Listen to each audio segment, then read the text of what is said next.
Bismillahirrahmanirrahim. Assalamualaikum warahmatullahi wabarakatuh. Waalaikumsalam warahmatullahi wabarakatuh. Alhamdulillah alladzi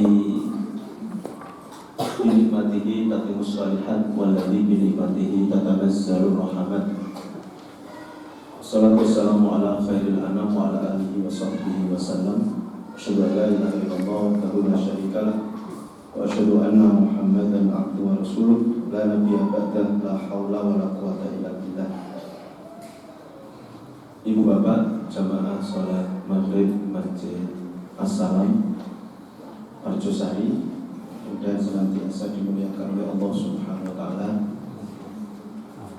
Pertemuan pertama setelah Ramadan, ngaturaken sedaya kalepatan nyuwun agungipun pangapunten. Mohon maaf lahir batin. Taqabbalallahu minna wa minkum shalihal a'mal. Semoga Allah menerima amal ibadah kita terutama selama Ramadan. Amin ya rabbal alamin. Ibu bapak, kita melewati Ramadan baru 1 bulan 2 hari, 3 hari. Hari ini tanggal 3 Dzulqa'dah, bulan Jawanya bulan Selo. Baru 1 bulan, tapi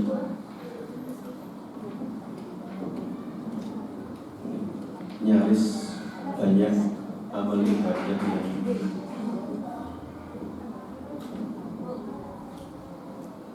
terkurangi atau bahkan hilang. Bahkan kajian seperti ini hampir di semua masjid mengalami penurunan separuh. 2 Senin kemarin dan Senin sebelumnya saya isi di Masjid Al-Mu'minun itu ya, yang hadir separuh dari yang sebelum Ramadan. Kecuali di Masjid Manarul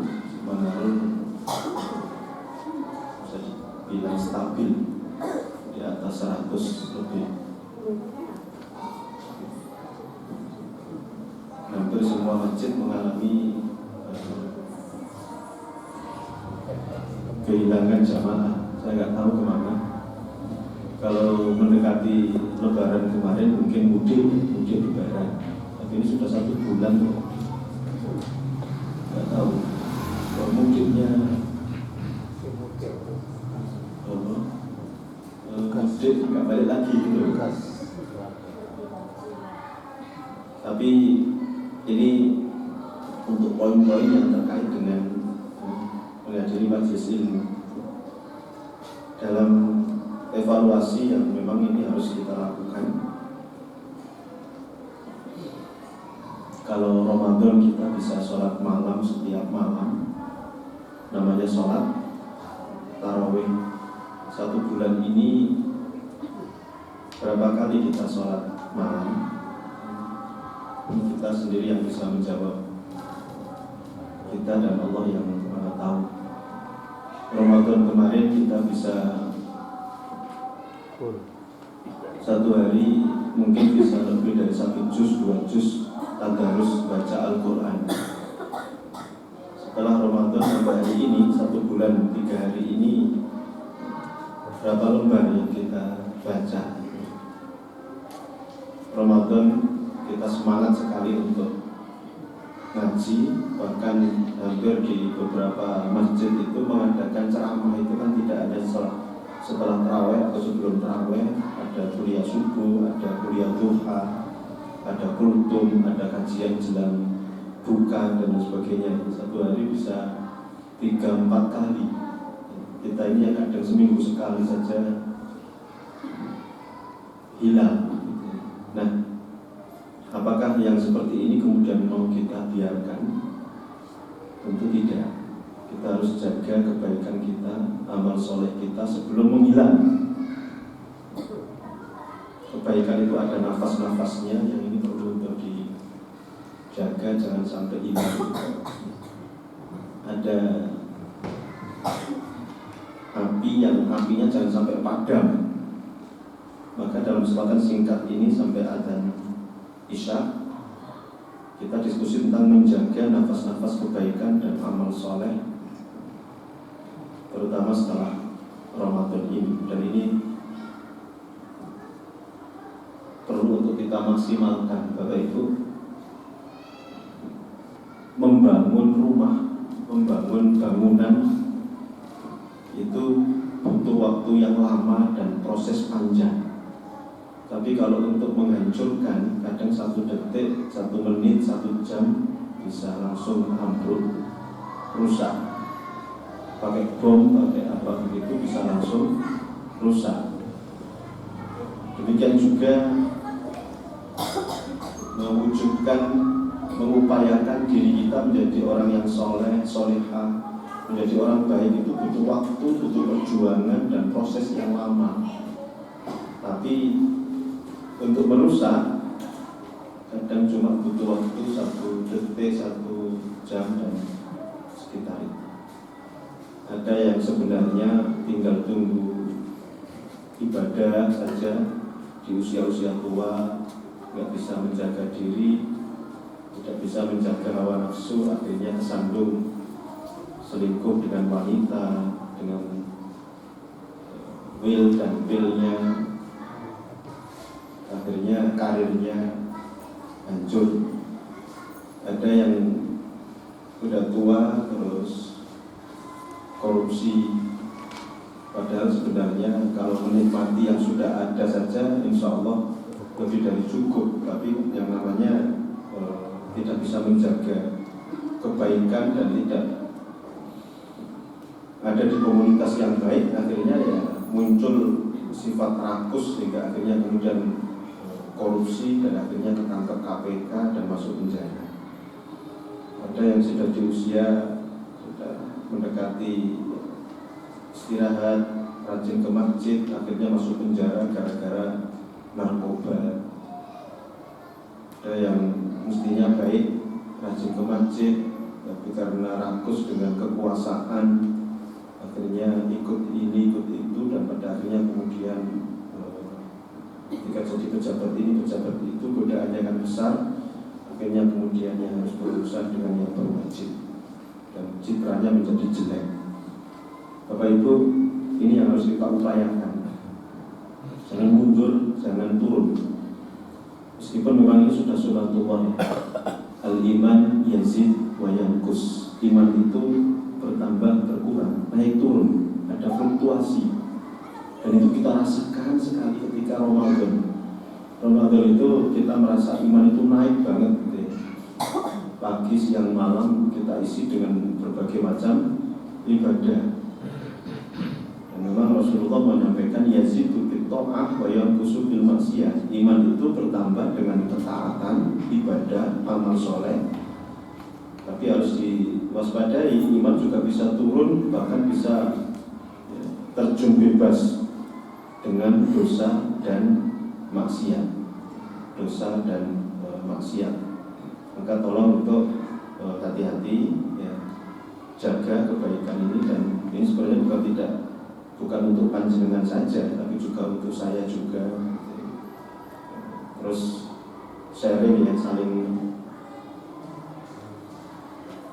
memperingatkan gitu ya.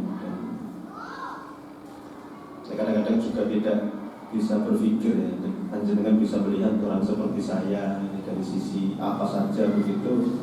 Tapi saya ada 3 kali itu yang sudah WA, nggak tahu itu nomornya dari mana, tahunya ya, ada seseorang yang nawari untuk siap menjadi istri siri atau istri simpanan. Saya kadang-kadang nggak habis pikir, saya juga bukan orang kaya, bukan pejabat, dari sisi wajah juga nggak begitu ganteng. Ya mohon maaf gitu. Tapi kok ya Allah gitu, yang seperti itu gitu. Alasannya karena untuk anaknya yang sakit atau untuk apa gitu. Jadi saya siap untuk menjadi istri siri jenengan atau istri simpanan. Astagfirullahaladzim gitu. Kok sampai ada yang seperti itu gitu. Tolong hati-hati ya. Betapa banyaknya ya, hari-hari ini kasus tidak hanya talak atau cerai gugat, Bapak Ibu, Ya sebenarnya ini pas Ramadan kemarin, bulan Ramadan kemarin ada yang khusus untuk datang ke saya, ke kantor, ke rumah itu 8 pasang suami istri akan menceraikan istrinya, akan gugat cerai suaminya ke pengadilan. Tapi saya kondisikan untuk jangan pas bulan Ramadan, nanti aja setelah Ramadan. Poso-poso cerai itu enggak enak. Masuk buka bersama yang mestinya sama suami istri dan anak akhirnya jadi buka sendiri dan sahur sendiri, enggak enak, enggak ada yang menemani gitu. Buka bersama, sahur bersama itu nikmat meskipun cuma dengan kambing guling gitu. Daripada buka sendiri, makan sendiri, sahur sendiri pakai tahu tempe kan lebih enak buka bersama pakai kambing guling gitu. Apalagi gratis gitu. Benar kan? Oh iya benar. Alhamdulillah. Alhamdulillah setelah kita sampaikan seperti itu pas bulan Ramadan kemarin nggak jadi. Tapi setelah Ramadan ini, aduh ya Allah nggak bisa ditutupi lagi dan akhirnya maju terus. Memang yang sudah datang ini 8 orang ini kasusnya sudah sangat berat sekali. Perselingkuhan, suaminya selingkuh, terus yang istrinya beberapa kali sudah mengingatkan dan janjinya berhenti tapi balik pendek gitu ya. Akhirnya istrinya sudah nggak mau janji palsu terus gitu ya. Akhirnya maju. Satunya lagi KDRT, kekerasan dalam rumah tangga. Satunya lagi karena faktor kebetulan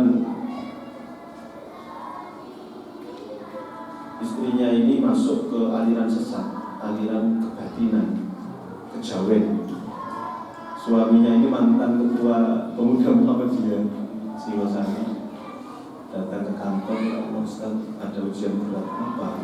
Istri saya ini ikut aliran kebatinan, aliran kejawen, dan dampaknya yang besar. Jadi mulai dari sebelum Ramadan itu sudah nggak sholat sama sekali, nggak sholat 5 waktu, tarawih sama sekali yang nggak jelas.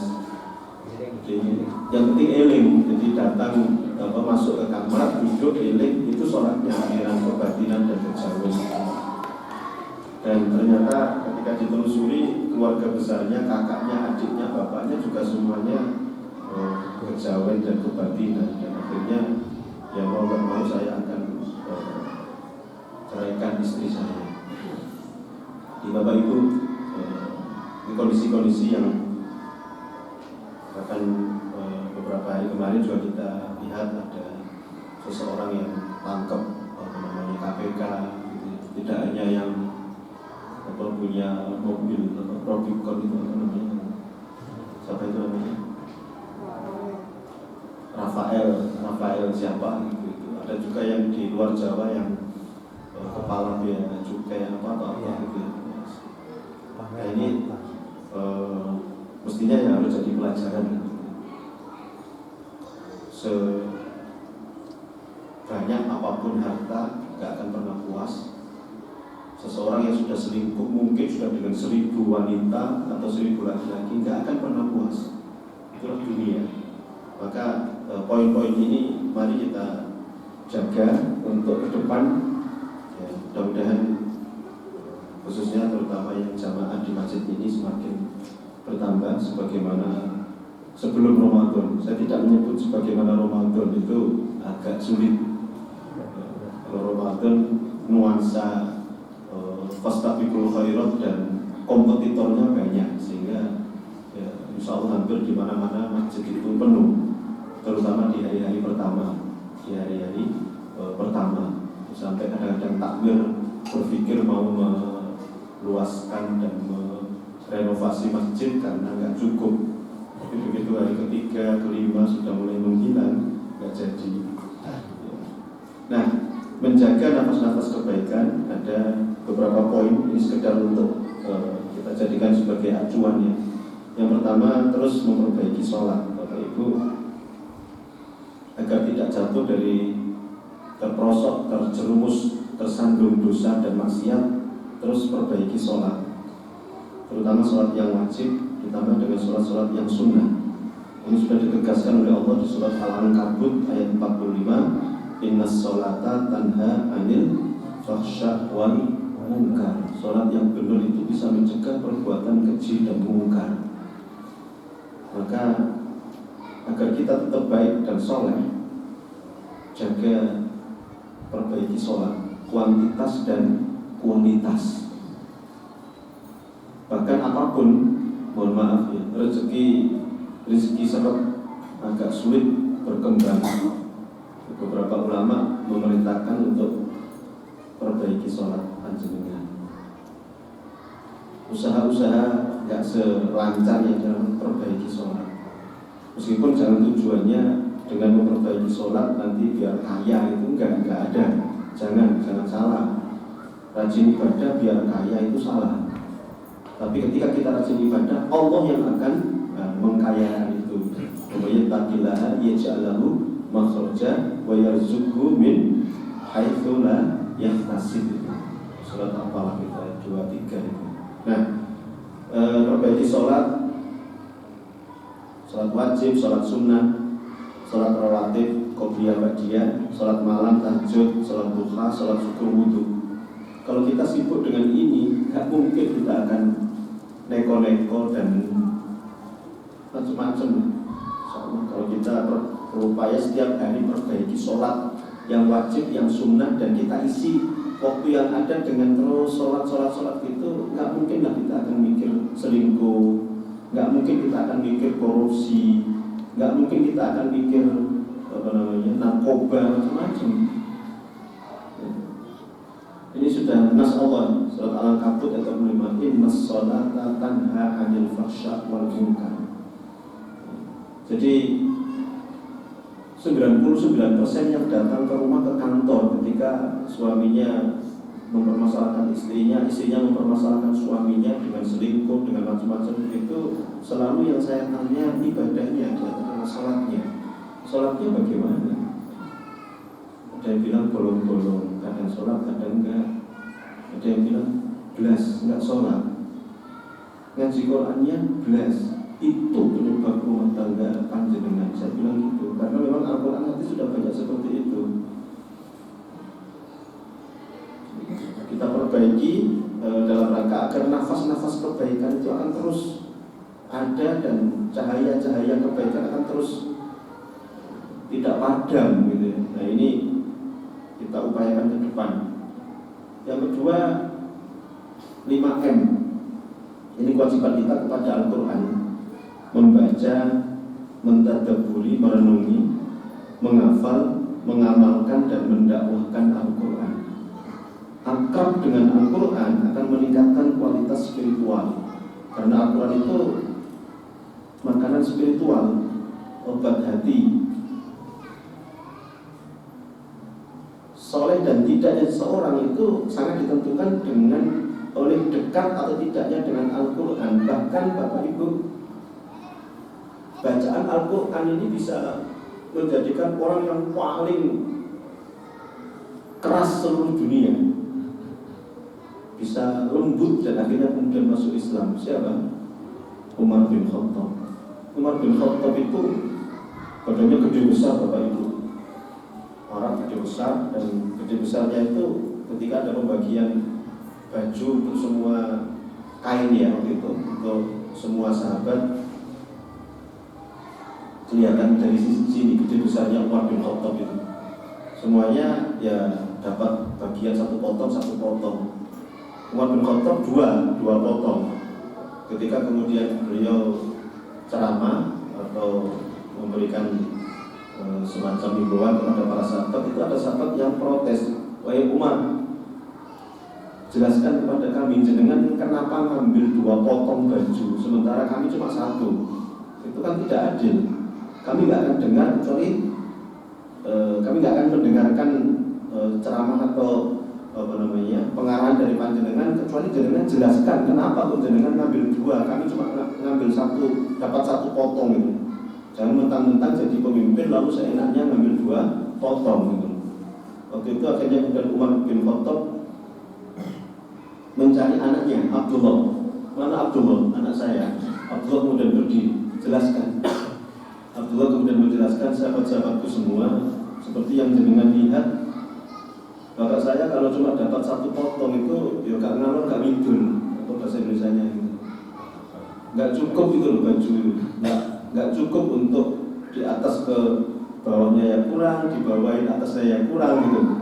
Akhirnya kemudian bagiannya Abdullah dikasihkan ke bapaknya Umar bin Khattab. Jadi itu yang satu potong adalah bagian saya kasihkan ke bapak saya. Intinya Umar bin Khattab ini ketika belum masuk Islam ditakuti oleh sahabat-sahabat Rasulullah. Tapi ketika sudah masuk Islam ditakuti oleh orang kafir, bahkan ditakuti oleh setan. Setan aja nggak berani berpapasan dengan beliau. Jadi singkat cerita, soleh dan tidaknya seorang ditentukan oleh dekat tidaknya dengan Al-Quran. Umar bin Khattab waktu itu keluar dari rumah sudah mengurus pedang. Ditanya oleh orang yang lewat, mau kemana Pak Umar? Aku akan membunuh Muhammad.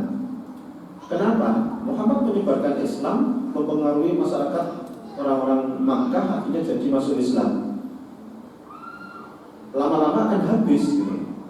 Orang ini kemudian bilang, ya, adik sampean sendiri masuk Islam, kaget gitu loh, nggak mengira, nggak menduga kalau adiknya ikut masuk Islam. Maka sebelum datang ke Rasulullah, Umar mendatangi adiknya dulu, Fatimah binti Al-Khattab. Ketika akan masuk ke rumahnya, sayup-sayup adiknya ini membaca Al-Quran surat Toha. Ketika dekat, didengarkan. Inilah awal hidayah Allah masuk ke dalam relung hati sanubari Umar bin Khattab. Dan akhirnya ketika masuk, dia tanya, apa yang kamu baca? Al-Quran. Apa itu? Firman Allah, wahyu dari Allah. Untuk apa? Untuk umat Islam sebagai pedoman atau macam, pokoknya panjang sekali. Dan akhirnya singkat cerita, Umar bin Khattab, saya ingin baca itu. Adanya bilang, nggak bisa, sampai belum Islam, sampai belum jadi orang Islam, nggak boleh baca Al-Quran, nggak boleh pegang. Ketika mendengar itu, maka kalau begitu antar aku ke Muhammad, aku akan mengucapkan 2 kalimat syahadat masuk Islam. Masya Allah, luar biasa ya. Baca Al-Quran itu sampai bisa menjadikan orang seperti Umar bin Khattab itu berubah 180 ya. Yang itu jadi mendukung Islam. Dan singkat cerita, Umar bin Khattab dengan segala yang ada itu ditakuti setan. Dan Umar bin Khattab itu akhirnya menjadi orang kedua terbaik dalam jajaran sahabat setelah Abu Bakar As-Siddiq. Nah ini terus jangan jauh-jauh dari Al-Quran. Kalau Ramadan kemarin kita bisa 1 hari 1 juz, 2 juz, 3 juz. Kenapa di luar Ramadan kita hilang? Paling tidak ya kita 1 hari kita upayakan berapa juz? Setengah juz, oke, 1/4 juz. Ya kalau sudah paling-paling satu halaman, 2 halaman lah. Tolong tiada hari tanpa Al-Quran, tiada hari tanpa baca Al-Quran. Ini nomor 2 ya. Nomor 3, kumpul dengan orang-orang soleh. Bapak Ibu, saya berkali-kali menyampaikan, orang soleh itu akan memupuk iman kita. Bersamanya kita akan termotivasi dan semangat untuk menjalankan perintah Allah, meninggalkan larangannya. Cari orang-orang soleh, bentuklah interaksi bersamanya agar kita bisa mendapatkan kebaikannya dan akan menjaga kebaikan kesolehan kita. Cari orang-orang soleh, orang-orang baik, dekati, tanya ini, tanya itu, tolong ajak. Teman itu kata Rasulullah, almar'u ala dini khalili. Orang itu tergantung agama temannya. Kalau temannya baik akan jadi baik, tapi kalau rusak ya akan rusak. Itulah maka kemudian Rasulullah menggambarkan perumpamaan orang yang berteman dengan orang yang baik sama seperti berteman dengan penjual minyak wangi. Kalaupun nggak beli akan ke cipratan bau wanginya. Kalau berteman berteman dengan teman yang rusak sama seperti berteman dengan penjual arang, bisa kecipratan hitamnya arang atau bahkan bara api. Teman itu penyakit menular. Kanan kiri sudah ongap-angop ngantuk, ya lama-lama bisa ikut ngantuk. Mohon maaf, saya tidak menyinggung yang ngantuk, ya nggak apa-apa gitu ya. Jadi Bapak Ibu, ini saya berkali-kali menyampaikan, makanya ada obat hati itu ada 5, wong kang soleh kumpulono, itu penting gitu. Nah, nyari orang soleh di mana? Ya di masjid, betul. Makanya yang keempat, jauhi lingkungan yang buruk. Cari komunitas.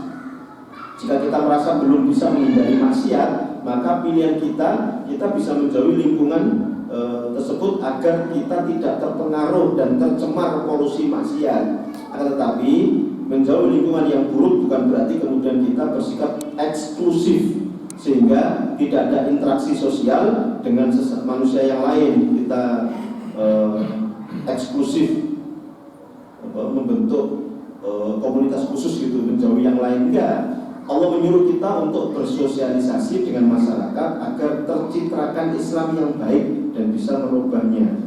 Tetapi kalau kita tidak bisa merubah mereka menjadi baik dan kita koyok eko aku kumpul dengan mereka malah tambah terpengaruh, maka lebih baik jangan. Ya, kita harus tahulah kondisi kita. Kita ini model tipe-tipe yang gampang terpengaruh atau enggak gitu. Kalau gampang ya jangan gitu. Saya nomor 3, nomor 4 ini sampai sekarang ya sangat hati-hati sekali Bapak Ibu. Saya itu sampai hari ini tidak tahu dalamnya gedung disco. Meskipun diajak gratis. Di Malang ini pernah di-booking film Haya Palestina, itu di-booking tiketnya semua dan yang hadir pada jam itu ya teman-teman yang baik semua. Saya dibayari gratis, saya nggak mau. Saya itu takut kalau nanti mati di dalam situ. Gedung Biskup itu dulu identik dengan tempat yang ya pakai ujung, pakai anak-anak muda yang pacaran, bawa popcorn, ya bawa apa biasanya gitu. Dan di dalam gedung Biskup itu kan remang-remang gitu ya, enggak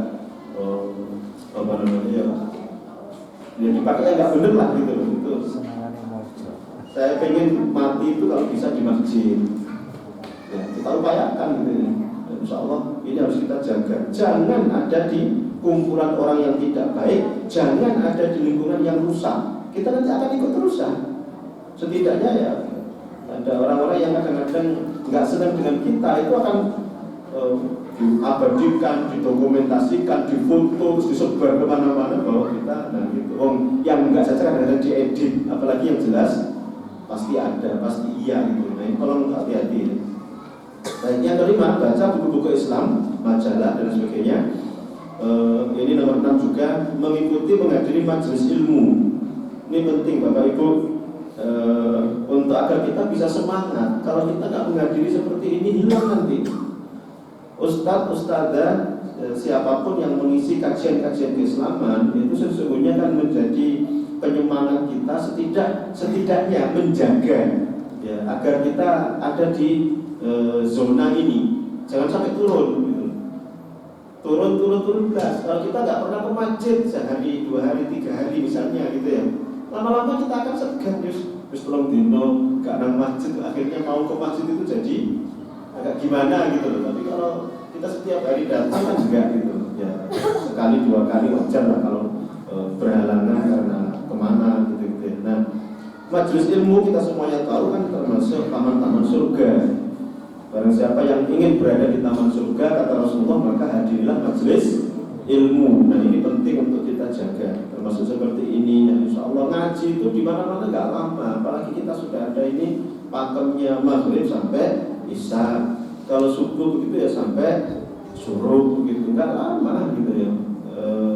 Itu kalau kita tidak terlambat datangnya. Kalau terlambat datangnya ya malah tambah nggak lama lagi gitu. Itu pun kalau kita benar-benar serius mendengarkan. Karena kadang-kadang ada yang koyok itu ngomong tapi arwahnya terbang kemana gitu, ada gitu. Ngantuk juga, nah itu kepotong dengan ngantuk gitu. Jadi sebenarnya masih lebih lama kita nongkrong di warung kopi, lebih lama main HP, lebih lama ya cangkruk, macam-macam dan lain sebagainya. Tapi kok memang perjuangannya berat. Habis maghrib sampai isya begini belum penting enak di rumah leye-leye minum kopi, makan ya sisa-sisanya kue lebaran atau gorengan macam-macam gitu. Baik, kemudian mempelajari ilmu pengetahuan dan mentadaburi alam. Rabbana khalaqta hadza batila. Banyak sekali kita diperintah untuk pikirkan, renungkan ciptaan Allah. Maka itu akan nambah iman, akidah, tauhid kita kepada Allah. Kita akan semakin baik ya. Kalau kita bicara nomor 7 ini, itu sampai nanti jam 10 mungkin nggak selesai. Ya, makanya bagaimana tentang alam dan isinya, galaksi dan ciptaan-ciptaan Allah, mulai dari aneka macam buah-buahan, aneka macam tumbuh-tumbuhan, binatang, hewan, macam-macam dengan segala yang ada itu kalau kita renungkan, masya Allah luar biasa. Ya. Baik, yang ke-8 membandingkan dengan kepercayaan agama lain ini dengan cara yang benar bahwa dengan kita membandingkan akan mendapatkan Islam itu agama yang benar, agama yang sesuai dengan fitrah, agama yang insya Allah baiklah. Kalau di agama lain misalnya agama Kristen itu kan informasinya tidak boleh cerai. Kalau sudah nikah kan nggak boleh cerai. Ini tidak sesuai dengan fitrah manusia. Meskipun dalam Islam perceraian itu sesuatu yang halal yang paling dibenci oleh Allah, tapi ada solusinya. Kalau di agama lain itu kan Tuhan itu ada berapa itu? 3, ada berapa? Enggak sesuai dengan Islam. Kalau dalam Islam Allah mengatakan laukan fil ardi alihatan la fasadata. Seandainya di dunia ini ada 2 Tuhan, hancur sudah dunia. Satunya pengen matahari terbit dari arah timur, satunya dari arah barat, tabrakan. Jadi Tuhan itu harus Ahad Esa gitu ya. Jadi tidak Tuhan Bapa, Tuhan Anak, Tuhan Roh Kudus. Apalagi dengan macam-macam dewa gitu. Dewa Brahma, Dewa Siwa, Wisnu, Dewa 19, Dewa Bujana, Dewa apa lagi? Dewa Dewi. Terus menjalankan perintah Allah secara konsisten dan cari manfaatnya. Karena dengan kita tahu hikmah dan manfaat, kita akan semangat. Kenapa? Kita datang ke masjid, mungkin kita mengalahkan ngantuk, mengalahkan dingin ketika subuh, karena kita tahu hikmahnya, tahu manfaatnya. Maka dulu sahabat-sahabat Rasulullah itu berlomba-lomba untuk ikut jihad perang. Padahal resikonya mati, tapi justru menjadi cita-cita. Bahkan Abdullah bin Umi Maktum itu suatu kali dalam peperangan itu langsung menemui Rasulullah. Wahai Rasulullah, izinkan aku perang. Wahai saudaraku, jangan kan ada udzur syar'i, nggak bisa melihat karena buta kan. Jangan khawatirkan saya ya Rasulullah. Kalau teman-teman yang lain melihat, melek, bisa jadi lari dari medan peperangan karena takut jumlah musuh yang banyak dan senjata yang banyak. Tapi aku karena nggak melihat, nggak akan lari. Jangan khawatirkan aku gitu. Nanti Rasulullah kan kemudian ayat Al-Quran turun, lalu kemudian dapat dispensasi. Semangatnya luar biasa. Sahabat kakek nenek kita dulu memerdekakan negeri kita ini bambu runcing, tapi semangatnya luar biasa kan. Hidup atau mati dan mati syahid di jalan Allah adalah cita-cita tertinggi kita. Karena mati cuma 2, husnul khotimah atau su'ul khotimah. Kalau tidak mati syahid ya mati ya sangit gitu, mati jelek. Nah ini biar kita tahu apa manfaatnya menuntut ilmu. Ada 15 lebih keutamaannya. Apa manfaatnya sholat? Apa manfaatnya 5M baca, mentadaburi, menghafal, mengamalkan, mendakwakan Al-Quran? Banyak sekali. Ini kalau seandainya kita lakukan, maka insya Allah kita akan bisa eksis. Kemudian evaluasi tadi, selalu evaluasi ya. Semakin kesini semakin menurun ini. Kenapa gitu loh? Ramadan kita bisa sholat di masjid misalnya 5 waktu, kita bisa tarawih, sholat malam setiap hari, kita bisa baca Al-Quran, tadarus setiap hari. Kenapa? Baru 1 bulan sudah hilang semuanya, berkurang, menurun. Kenapa gitu? Ini ada evaluasi gitu. Sehingga ada ungkapan hati-hati, lebaran bar kabeh, sholat bar, poso bar, sampai dompet-dompet bar kabeh. Nah ini harus kita jaga gitu. Kemudian tidak terlena dengan kehidupan dunia, jangan diperbudak oleh dunia. Ya, tadi saya sudah sampaikan berapapun, betapapun banyaknya kita mendapatkan uang harta, nggak akan pernah puas. Kurang dan kurang. Dunia ini bukan tempat tinggal kita. Dunia itu tempat kita meninggal. Cepat atau lambat kita akan meninggalkan dunia ini. Dunia bukan tempat tinggal. Dunia tempat kita meninggal. Maka manfaatkan umur sebelum dikubur. Jangan diperbudak oleh harta, jangan diperbudak oleh dunia. Waktunya adzan, berangkat, penuhi panggilan Allah, maka Allah akan memberikan apa yang kita inginkan. Ya, jangan terlena dengan kehidupan dunia. Menjadi stimulus maksiat, dosa dan hawa nafsu. Jauhi dosa dan maksiat, bahkan stimulusnya. Jangan memperturutkan hawa nafsu. Nafsu itu mengajak kita untuk berbuat dosa. Di surat Yusuf ayat 53, innan nafsa la'ammaratun bisu. Maksudnya stimulus itu sesuatu yang stimulus itu bahasa Indonesianya apa? Rangsangan atau yang menyebabkan orang untuk berbuat dosa. Misalnya agar tidak selingkuh, baik laki kepada wanita lain atau perempuan kepada wanita lain. Stimulusnya apa? Islam mengharamkan pacaran. Islam mengharamkan laki perempuan berduaan yang tidak disertai dengan mahram. Islam meminta kita untuk ghodul basar, menundukkan pandangan, menjaga suara laki kepada wanita, wanita kepada laki-laki. Ini semuanya dalam rangka ini. Terjadinya selingkuh, terjadinya ya seseorang punya skill dan will itu karena faktor itu semuanya tadi. Mohon maaf ya, karena berduaan dengan lawan jenis yang asalnya mungkin nggak senang, tapi kan waiting tresno jalanan liwat terpodo irene serpodo gendeni. Terjadilah interlokasi tadi kan seperti ini banyak. Agar tidak seperti itu, jangan dengan dekat-dekat dengan wanita lawan jenis. Hari-hari ini juga ada kehidupan artis-artis yang sudah mau cerai ini itu karena suaminya selingkuh. Padahal ya sudah coba kurang ngopo ini kan dengan begitu ya. Mohon maaf gitu ya. Jadi jauh stimulus itu agar kita tidak misalnya narkoba, maka jangan dekat-dekat dengan narkoba, jangan kumpul dengan teman-teman yang minum narkoba. Insya Allah kita akan selamat gitu. Ketika misalnya kadang-kadang kan coba-coba begitu ya. Saya tadi cerita kepada panjenengan 3 SMS dari wanita yang ada fotonya, dan fotonya wanita ini masih muda sekali, cantik juga. Tapi jangan coba-coba diikuti, udah langsung cut saja. Sekali kita ngikuti, bablasan nanti, hati-hati gitu. Jadi kan belum pernah mengalami seperti yang saya rasakan itu ya, ditawari untuk jadi istri simpanan atau apa kan enggak kan. Saya pernah gitu loh. Saya sendiri kok nggak habis pikir. Nah, kalau itu diikuti, oke lah misalnya. Kapan kita bisa ketemu? Wah, tambah. Teruskan kebablasan nanti. Baik. Dan memperbanyak syukur kepada Allah dan menikmati hidup yang Allah berikan.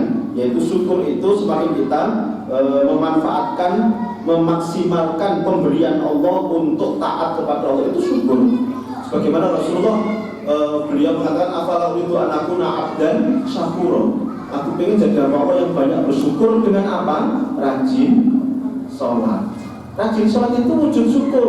Dan ini yang disebut oleh Allah dengan di surat Al-Kautsar itu, inna a'toinakal. Kami telah berikan kepadamu banyak sekali nikmat. Maka konsekuensinya Bapak Ibu adalah fasolli, sholatlah untuk Tuhanmu, lirabbika wanhar, dan sembelilah kurban atau infak sedekah itu.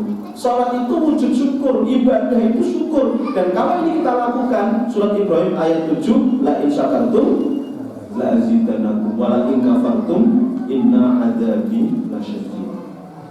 Jadi Bapak Ibu, semakin kita rajin ke masjid, semakin kita rajin ibadah, maka itu Allah akan semakin menambah nikmat karena kita berarti sudah bersyukur dalam arti yang sebenarnya.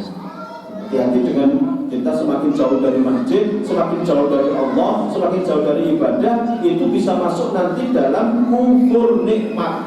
Surat Ibrahim ayat 7 penggal terakhir kan, wala in kafartum inna adzabi lasyadid. jika kalian kufur nikmat, azabku sangat pedih. Hati-hati. Jauh dari masjid, jauh dari Allah, jauh dari ibadah, maka cepat atau lambat Allah akan menurunkan azabnya. Dalam bentuk apa? Macam-macam. Bisa PHK, bisa rugi, ditipu orang, macam-macam. Itu azab Allah ketika seseorang kufur nikmat. Lupa, si A, si B itu lupa, nggak sholat, nggak apa, bahkan orang kafir, tapi kok kaya Pak. Hati-hati, itu namanya apa? Istidraj. Dulu ada Fir'aun, Qarun, Namrud itu pejabat tinggi, kaya raya, tapi itu istidraj. Dilulu, di apa ya bahasa Indonesia-nya ya? Di istidraj. Dikasih oleh Allah yang sebanyak-banyaknya. Apakah orang ini sadar apa enggak?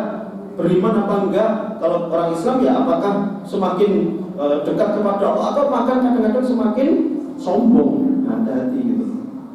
Jadi kemudian memperbanyak zikir. Dengan kita zikir maka akan dicegah dari dosa, karena zikir itu akan mengingatkan kita kepada Allah. Hidup kita jadi tenang ya, dan makna zikir itu luas, menyebut, mengingat dan mendekat kepada Allah. Kalau orang itu menyebut Allah, ingat Allah, mendekat kepada Allah, maka akan terjaga dari dosa. Banyak ya, kalau saya ceritakan ini mungkin nanti sampai jam 8 nggak selesai. Ketika orang itu diingatkan Allah, akhirnya nggak jadi dosa. Allah melihat, mengawasi kita dimanapun kita berada, diawasi oleh Allah. Hati-hati, sekecil apapun yang kita lakukan nanti akan dimintai pertanggungjawab. Bahkan sekecil neutron, proton dan elektron. Fa may ya'mal mithqala dzarratin khairan yarah wa may ya'mal mithqala dzarratin syarran yarah.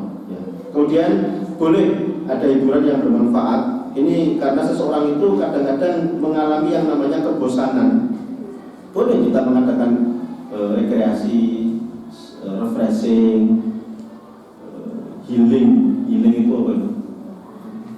Jalan-jalan, tapi yang benar, jangan ke tempat-tempat maksiat, nambah dosa. Jangan ke Bali, ke pantai, apa gitu loh. Kalau mau jalan-jalan ke gunung, ke Solo, Masjid Solo, Masjid Syekh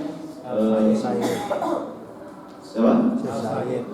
Syekh itu, ya mengagumi. Atau ke nggak apa-apa kebun binatang. Di sana ada banyak sekali ciptaan Allah. Betul. Foto sama monyet. Nah, itu nanti apakah benar teori Darwin? Apakah ini di samping saya adalah target saya? Nah, gitu. Nanti akan ya seperti itu, nggak apa-apa gitu loh. Saya tidak harus seperti itu. Gini Bapak Ibu, datang ke masjid satu, ke masjid yang lain itu sudah hiburan. Itu wisata spiritual. Saya menikmati ketika kemudian jam hari ini ngisi di sini, besok ngisi di mana itu bagi saya ini sebagai sebuah refreshing dan ini penyemangat. Kalau di rumah bosan, apalagi laki-laki gitu loh. Laki-laki di rumah wis gak boys. Laki-laki kok di rumah gitu misalnya, laki-laki keluar ke masjid itu ketemu dengan macam-macam, itu hiburan, rekreasi. Di samping ini ibadah, apalagi yang kita lakukan sekarang ini dalam misalnya ini adalah taman-taman surga. Banyak keutamaan dan kelebihannya gitu. Kemudian dari pagi sampai malam upayakan menjalankan sunnah Rasul. Insya Allah akan terjaga dari dosa. Dan yang enggak tadi mulai bangun tidur, sunnah Rasulnya apa? Baca doa. Terus kita mau ke kamar mandi, masuk kamar mandi kan ada doanya, keluar dari kamar mandi ada doanya, bercermin ada doanya, keluar rumah mau ke masjid ada doanya, masuk masjid keluar masjid ada doanya, naik kendaraan ada doanya, penuh dengan doa-doa. Sunnah-sunnah Rasul ini kita jalankan dari pagi, bangun tidur sampai akan tidur, insya Allah kita akan selamat. Kemudian yang terakhir, dengan kita memperbanyak doa, mohon terus kepada Allah, banyak doa ya Bapak Ibu. Saya berkali-kali kapan itu menyampaikan contoh di Malang ini ada yang sudah masuk di tingkat ya, ustadz saja, mubalik, ustadz, dai bisa masuk dan murtad masuk agama lain, Hindu, Buddha, dan yang bersangkutan qadarullah meninggal dalam kondisi murtad dan informasinya kan jasadnya dikremasi itu. Ada ustadz di Malang ini yang masuk aliran sesat, masuk Syiah.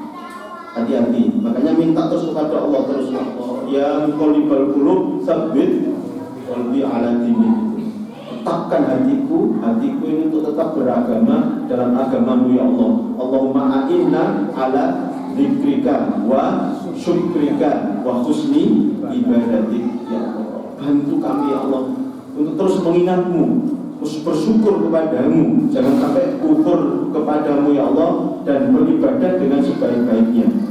Terus yang ingin saya sampaikan doa yang ketiga misalnya, singkat tapi penting sekali Bapak Ibu.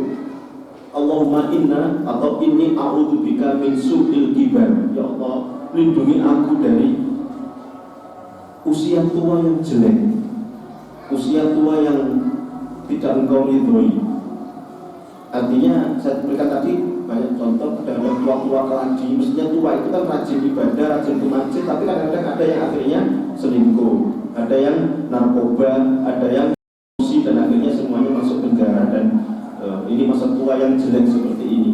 Atau paling setidaknya ya Allah, lindungi aku di usia yang tua ini dari usia yang jelek, misalnya kekurangan finansial atau ya sakit, tapi itu wajar ya manusiawi. Kalau semakin tua itu kan ibarat spare part itu kan semakin lalu ya nggak apa-apa lah sakit, tapi kita minta kepada Allah kalaupun sakit tapi masih bisa melaksanakan berbagai kegiatan dan aktivitas duniawiah dan ukhrawiyah. Nah, jadi saya ingin menekankan inti dari materi ini adalah kita barusan ditinggal Ramadan 1 bulan 3 hari, tapi jujur banyak sekali penurunan kuantitas dan kualitas ibadah kita.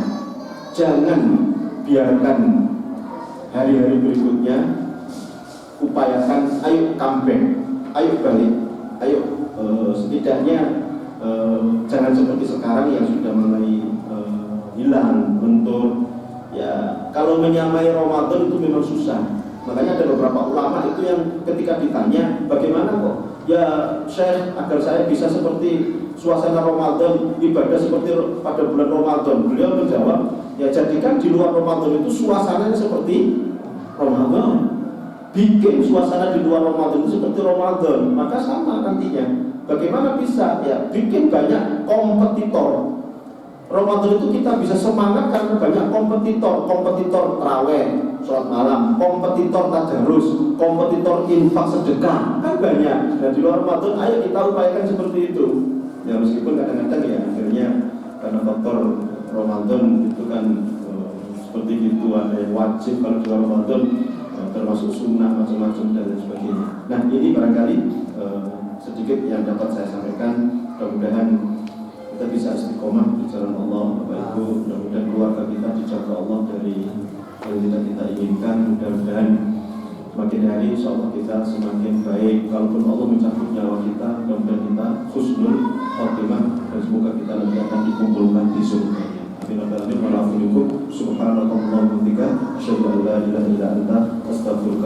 Assalamualaikum warahmatullahi wabarakatuh.